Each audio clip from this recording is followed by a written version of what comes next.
and I will give you from the meal that I brought you. And when Isaac hears that, he says, who are you? Who are you? Who is that? The voice of Yaakov. Why? Because Esav never says, you know, please sit. He says, get on, move, sit. And you see when Esav came in, he said, sit down, Dad.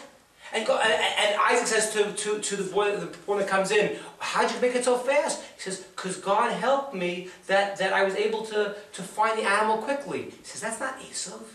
Esav doesn't say please. He doesn't say God help me. That can't be Esav. Come on, I want to feel you. Something funny going on here.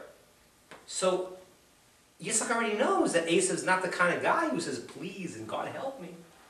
And then afterwards, when he tells Esav, in one of the verses here, to go and sharpen your knife and go out and catch me a catch. So the text says, well, it's a lot of extra words here. He says, sharpen your knife that you don't feed me non-kosher. And make sure you catch a catch. Don't go and steal something and feed it to me. I mean, that doesn't mean he thinks the guy's too good. He said, don't steal the food. Don't give me non-kosher food. And the text actually says that when Esav went out, he couldn't catch anything. All the animals were hiding from him. He ended up killing the dog and bringing the dog to his father. And he wasn't Korean. I mean, yeah. It's a delicacy in Korea. Now, look here in the next source, source 2. Lynette, don't look. We'll even open up the page. So here, those who want to look here. It's on it's in chapter 20. It's page 137. So now Jacob has these skins on him, these sheep skins, and they're freshly, you know, the animal was just shafted, it was just killed. The sheepskin is on him. How would that smell? How do you think that would smell?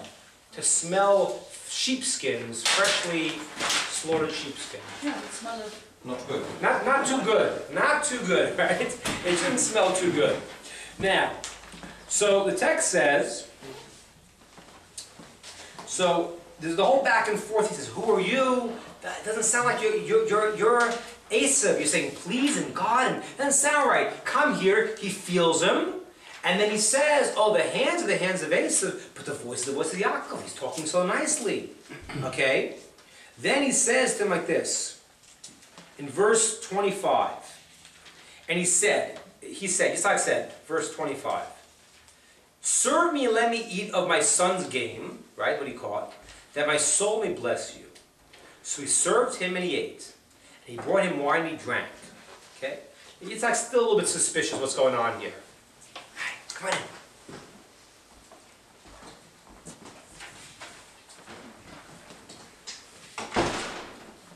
Yeah, come on in. Let's see.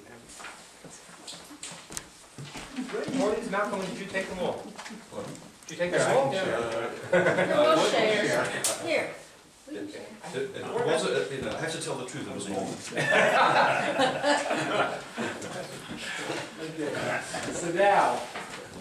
So now, we'll sum up the questions in a second. So now what happens is, look here on page 136, verse 26, 137, verse 26. So now, Yitzchak is still thinking something's fishy, something's not right here. He says, then his father Isaac said to him, he says now to this person in front of him, who he thinks is really Esav, but he's a little suspicious now. He says, come close, if you please, and kiss me, my son. Brings him close. Okay? Next page, 139. So Jacob drew close and kissed him. He smelled the fragrance of his garments, and he blessed him. He said, see the fragrance of my sons like the fragrance of a field which Hashem has blessed. Very funny. He's smelling these stinking, sheepskins. He says, oh, the smell.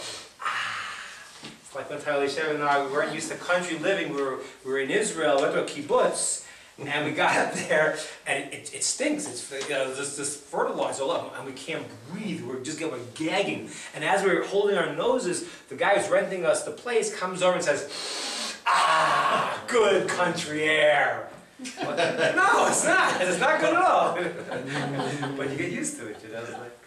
So Yitzhak smells the hairy thing. He says, what does it smell? Now, what did he smell?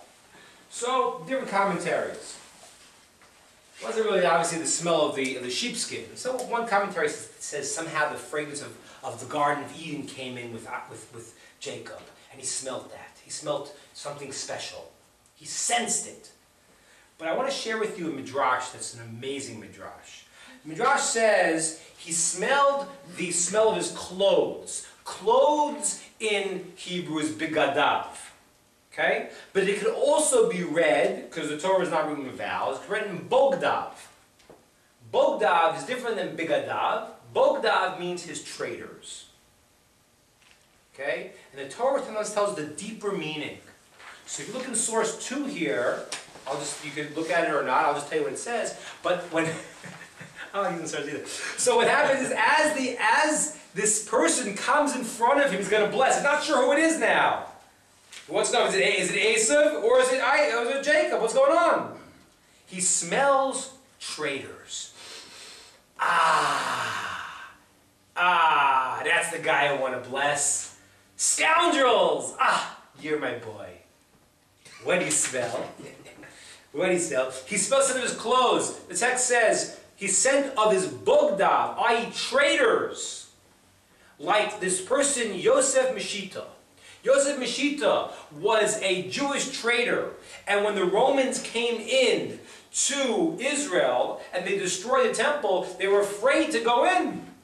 So what's going to happen? We can't go in. So they got a Jew, so let's get a Jew to go in, and he'll be the one who'll desecrate the temple, and now protect us. So they say to a Jew, hey, any traitors here? You can go into the temple. Whatever you pull out, you'll keep. So there was a Jewish guy, Yosef Meshita, who said, I'll go in. He went into the temple, he took out the menorah, the candelabra, and they said to him, listen, that's a little bit too good for you. We'll keep this. It's taxes. We'll take this stuff. And you go in again, and the second thing you get, you'll be able to keep. And this guy realized he did the wrong thing, said, I betrayed my God once, I won't do it again, and they ended up killing this guy and torturing him. Okay. But this guy, no happily ever after, right?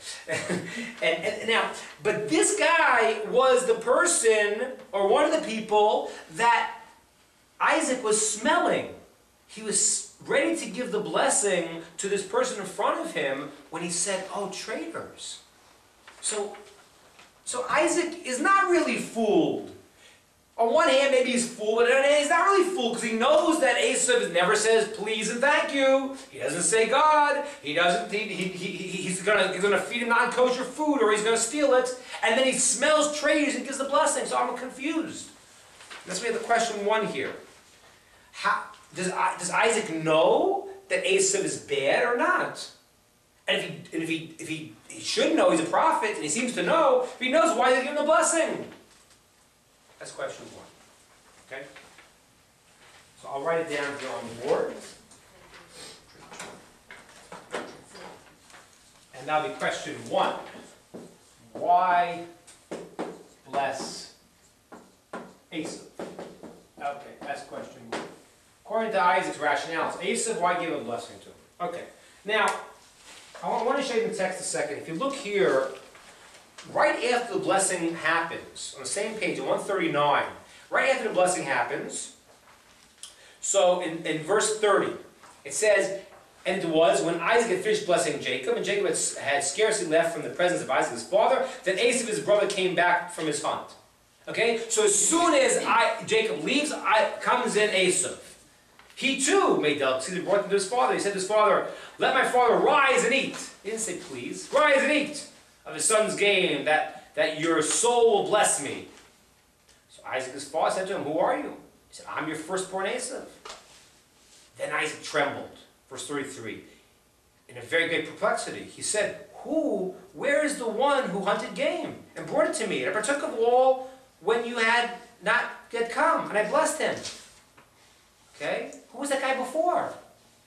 And at that moment something happens. Isaac realizes something happened. And that's Esau tells him, well, I sold my firstborn rights to him. And Isaac realizes something's funny. He says this famous line here, indeed he shall remain blessed. Key issue, because Isaac could have pulled it back at that point, and he doesn't. He realized something very, very deep at that point, and he says, okay, and he'll stay blessed. Now, listen to this, 34. When Esau heard his father's words, he cried exceedingly a great and bitter cry, and said to his father, bless me too, father. Give me a bracha too, bless me also. Look at this. 35, but he said, your brother came with cleverness and took your blessing.